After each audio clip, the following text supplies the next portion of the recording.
Regarding the COVID vaccinations, I fully recognize the matter of conscience in which we are dealing. You see, if the traditional, genuine scientific method of testing had been employed on the COVID vaccines, there would not have been a rush to market drugs for the entire population when they don't prevent the spread.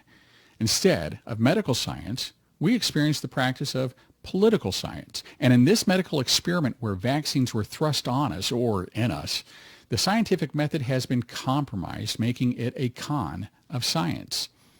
A lot of military personnel, as well as members of the general population, expressed concerns of conscience based on their religious beliefs once they realized that most COVID vaccines were developed using or testing that incorporated aborted fetuses. During the COVID chaos and crackdowns, many Christians learned for the first time that all kinds of vaccinations, immunizations, and drug treatments developed in recent decades incorporated the use of aborted fetuses in various ways. I was shocked at how many people dismissed this concern, claiming, well, you've already benefited from other drugs developed using aborted fetuses. Why do you have a problem with this now? Do you really think we should be okay with this? I'm curious.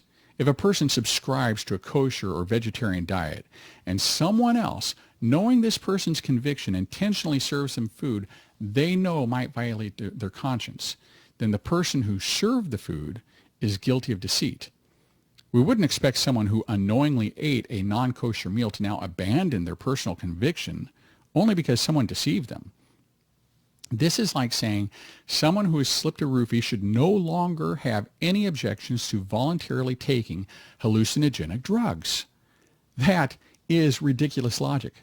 For decades, animal rights activists have insisted industries cease testing products on animals, and they protest non-compliant companies labeling them as inhumane.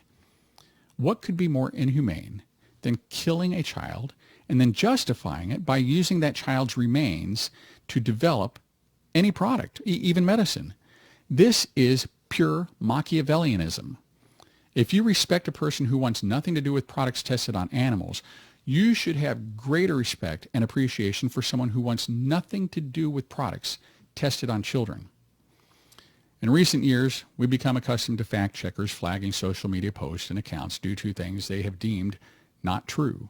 It includes topics like some mentioned here on Common Sense for Uncommon Times.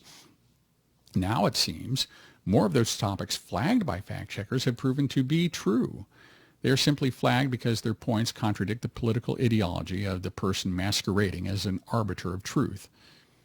I'm now inclined to suspect that when social media blocks or flags a post and claims it's false or cancels a subscriber, there is a high likelihood that platform engaged in political or ideological censorship that undermines the narrative they want promoted.